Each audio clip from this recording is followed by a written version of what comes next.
Thousands of die-hard Donald Trump supporters flocked to the small industrial town of Butler, Pennsylvania on July 13, 2024. Trump was in the driving seat to be the next president.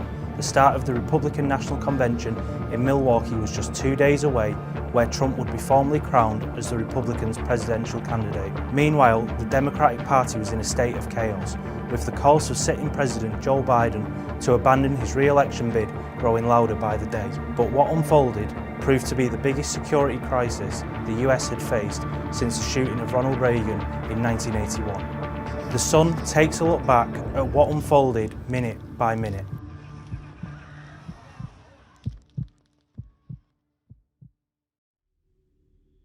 Lone Wolf gunman Thomas Crooks surveyed the scene at the Butler Fairgrounds at 11 AM local time, roughly 7 hours before Trump would start speaking. Crooks spent around 1 hour at the site before returning to his home, retrieving a rifle. At around 1:30 PM, Crooks reportedly told his parents he was going to a shooting range, but he ended up buying 50 rounds of ammunition. Crooks then returned to the rally site at 3:35 PM, and FBI agents confirmed he started to fly a drone for just over 11 minutes. He then scoped out the AGR buildings near the Butler Fairgrounds. 1 hour before Trump started speaking, FBI agents identified Crooks as a person of interest. A SWAT officer started becoming suspicious of Crooks and took a picture of him. At around 5:30 PM, that same officer spotted Crooks browsing on his phone and looking at a rangefinder. Minutes before 6 PM, Crooks then climbed onto an air conditioning unit before clambering up to the roof and picking his spot. Trump starts speaking at 6:05 PM. Fans like Sue Tidwell, who had been waiting hours in the heat, erupt in excitement. We waited in line for hours and hours to go through security and go through all the proper techniques to get in there. We were kind of clear near the fence, but not real near the stage. So we were only 20 feet from the fence, or the shooter side of the fence. And what was really infuriating is that we had all gone through the proper channels and were in there like sardines and all of that. People on the other side of the fence, 20 feet from me, didn't have to do any of that. You know, that was such a breach of security, I can't even believe it.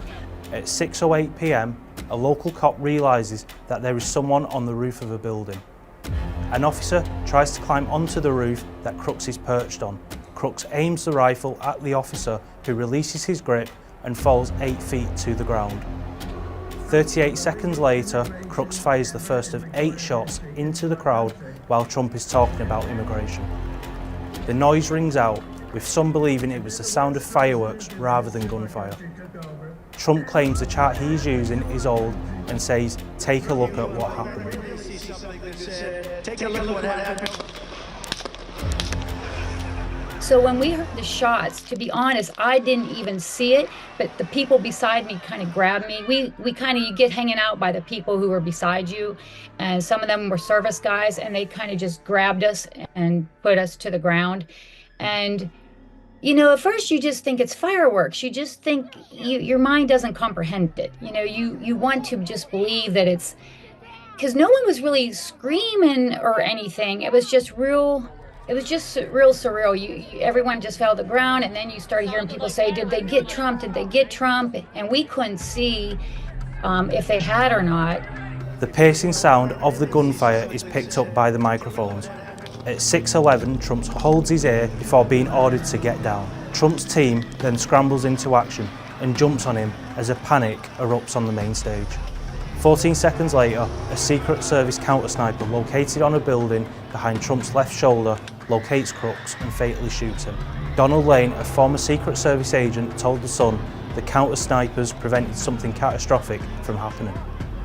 It was just complete and utter astonishment and shock that something like that was able to happen, or that it even could happen, because it was so out of the ordinary from what I was used to as an agent. This is not something that I ever could foresee happening the way it did.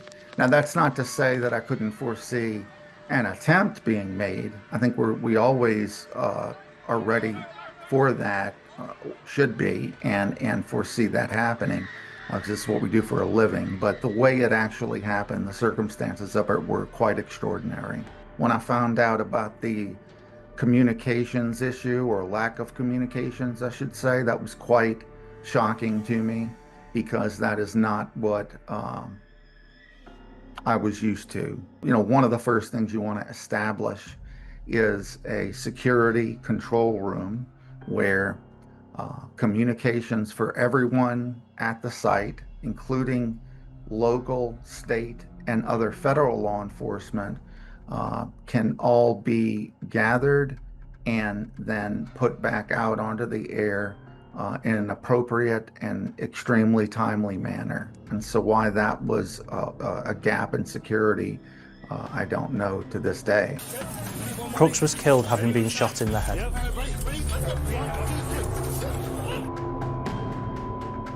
The Secret Service rules that the scene is clear and Trump tries to get back to his feet. The top of his ear has been pierced and blood is smeared on his face, but he raises his fist and tells his fans to fight.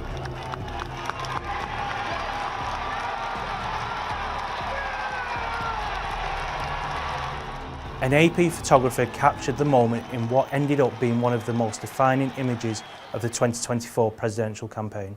I think had the counter sniper team not been there, already with the counter sniper team there, we very much almost lost the candidate, former President Trump. I think without counter sniper being present, you very possibly would have seen a catastrophic loss of life. We already saw loss of life, obviously, which is tragic enough, but you would have also seen the protectee, I believe, were he able to continue firing, there's no telling, if the agents didn't react in a timely manner to get him down and under a barrier, you could have seen him get more shots off and potentially strike the former president. The Secret Service, I hate throwing people under the bus, but they did not do their job accurately that day, because like I said, we were 20 feet from that fence where the shooter, on that side, and that was AGR, and that was all open. Like, people were over there sitting in lounge chairs under trees in the shade, and they hadn't gone through any security at all. It just didn't seem right that people could be over there that close without going through security, and we had all done what we were supposed to do, go through security, but people found other ways around it. They just, if they would have had the AGR building blocked off and had that under security too, it would have really limited things. But that kid was on the top of the roof, and there was people trying to warn them. We didn't know that at the time, of course. We saw that all later. Those people that were sitting in the shade trees over there, they're the ones that saw him on the roof and were trying to warn them. But yeah, it was really frustrating, because technically anyone could have walked up to that fence, even with a pistol, and really got 50 feet from Trump and shot from there. It was just unbelievable, because people were just walking around there on the other side of the fence like nothing. Compare the issues that were brought right into the public limelight, and I think the legacy will be that we see a much safer, much more diligent protective operation on behalf of the agency moving forward. So while it was a tragic and horrible event, I would say that the Secret Service learns and generally changes tactics with every single attempt on a protectee's life. For example, after the Kennedy assassination, there were no more open limousines. After the Ronald Reagan assassination, there were no more what are called open departures and arrivals. The president now arrives covered in some way.